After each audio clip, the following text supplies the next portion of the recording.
So we're talking about the next track, Fibonacci Failure, which is the title itself has its own kind of interesting, funny story. It does, yeah. You had a concept for this track in the woods.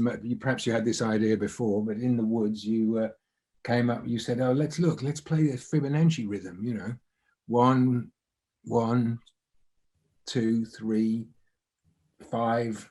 Yeah, 30, however it goes. 1, 1, 2, 1, 2, 3, 1, 2, 3, 4, 5. And that's what I found challenging, just the actual counting of the basic pulse. But I got into it and I enjoyed it.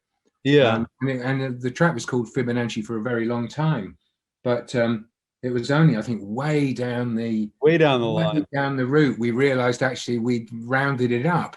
Well, I made the mistake that the first beat was actually 2 beats, because I went 1, 1, 2, 1, 2, 3, 1, 2, 3, 4, 5, whereas it should have been 1, 1, 2, 1, 2, 3, 1, 2, 3, 4, 5, 1, 1, 2, 1, 2, 3, 1, 2, 3. That would be a true Fibonacci. There you go. For the music. Hence the name of the Fibonacci Failure. It just seemed self-evident. It was a Fibonacci failure, but the track ended up being really cool, and actually it made it more accessible, definitely, to have that first beat be like in time, rather than it would have put it totally off. It still has a really interesting rhythm, and that rhythm is like the kind of motif of the whole song, right? Like it is, yeah. Plays out the whole track. Yeah, there's a beautiful, I think it's a Juno arpeggio on the end of the track. I think a lot of the arpeggio work we did, that really started to shine through, I think, in the album, as well as a number of arpeggio sections where if I was playing the keyboard, I might say, "Chris, what chord should we play?" And you might say, "Well, I think it's like, you know, try a D minor or something," or whatever, you know. So that worked really cool. You know, it's super fun, obviously, because it has a very live feel.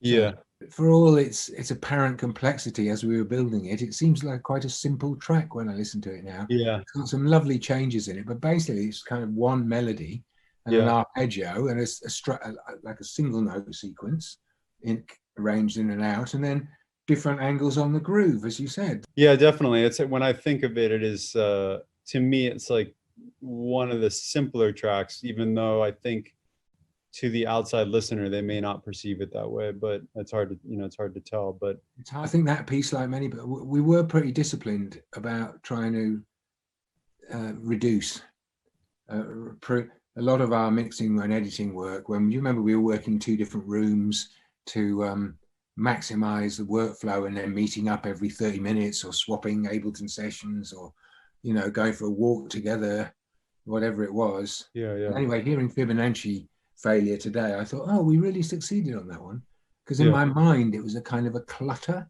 because I think it was probably quite challenging for my part of the work on it. I felt challenged by it somehow, but when I listened to it, I thought, oh, that's pretty neat somehow. It's pretty elegant. So yeah.